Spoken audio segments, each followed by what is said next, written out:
The blood of exceptionally long-lived people reveals key differences. Centenarians, once considered rare, have become commonplace. Indeed, they are the fastest growing demographic group of the world's population, with numbers roughly doubling every 10 years since the 1970s. How long humans can live and what determines a long and healthy life have been of interest for as long as we know. Plato and Aristotle discussed and wrote about the aging process over 2,300 years ago. The pursuit of understanding the secrets behind exceptional longevity is not easy, however, and it involves unraveling the complex interplay of genetic predisposition and lifestyle factors and how they interact throughout a person's life. Now, our recent study, published in Geroscience, has unveiled some common biomarkers, including levels of cholesterol and glucose in people who live past 90. Non-agenarians, the centenarians, have long been of intense interest to scientists, as they may help us understand how to live longer and perhaps also how to age in better health. So far, studies of centenarians have often been small scale and focused on selected groups, for example, excluding centenarians who live in care homes. The huge data set. Ours is the largest study comparing biomarker profiles measured throughout life among exceptionally long-lived people and their shorter-lived peers to date.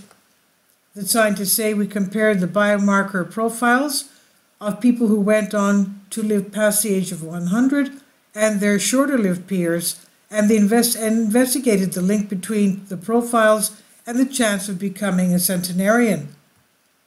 Our research included data from 44,000 Swedes who underwent health assessments at age 64 to 99. They were a sample of the so-called Amoris cohort. These participants were then followed through Swedish register data for up to 35 years. Of these people, 1,224, or 2.7%, lived to be 100 years old. The vast majority, 85% of the centenarians, were female. 12 blood-based biomarkers related to inflammation, metabolism, liver and kidney function, as well as potential malnutrition and anemia, were included. All of these have been associated with aging or mortality in previous studies. The biomarker related to inflammation was uric acid, a waste product in the body caused by the digestion of certain foods. We also looked at markers linked to metabolic status and function, including total cholesterol and glucose, and ones relating to liver function, such as alanine aminotransferase, ALAT for short, aspartate aminotransferase ASAT, albumin, gamma-glutamyl transferase GGT, alkaline phosphatase ALP, and lactate dehydrogenase LD. We also looked at creatinine, which is linked to kidney function, and iron and total iron binding capacity TIBC, which is linked to anemia. And finally, we also investigated albumin, the biomarker associated with nutrition. And the findings, we found that on the whole, those who made it to their 100th birthday tended to have lower levels of glucose, creatinine, and uric acid from their 60s onwards, although the median value did not differ significantly between centenarians and non-centenarians for most biomarkers. Centenarians seldom displayed extremely high or low values. For example, very few of the centenarians had a glucose level above 6.5 early in life, or creatinine levels above 125. For many of the biomarkers, both centenarians and non-centenarians had values outside of the range considered normal in clinical guidelines. This is probably because these guidelines are set based on younger and healthier populations. When exploring which biomarkers were linked to the likelihood of reaching 100, we found that all but 2, ALAT and albumin, of the 12 biomarkers showed a connection to the likelihood of turning 100. This was even after accounting for age, sex, and disease burden. The people in the lowest out of the 5 groups for level of total cholesterol and iron had a lower chance of reaching 100 as compared to those with higher levels. Meanwhile, people with higher levels of glucose, creatinine, uric acid, and markers for liver function also decreased the chance of becoming a centenarian.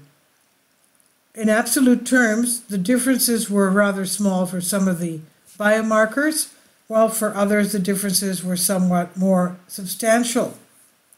For uric acid, for instance, the absolute difference was 2.5 percentage points. This means that people in the group with the lowest uric acid had a 4% chance of turning 100, while the group with the highest uric acid levels only had 1.5%, only 1.5% of those made it to the age of 100. Even if the differences we discovered were overall rather small, they suggest a potential link between metabolic health, nutrition, and exceptional longevity. The study, however, does not allow any conclusions about which lifestyle factors or genes are responsible for the biomarker values. However, it's reasonable to think that factors such as nutrition and alcohol intake play a role.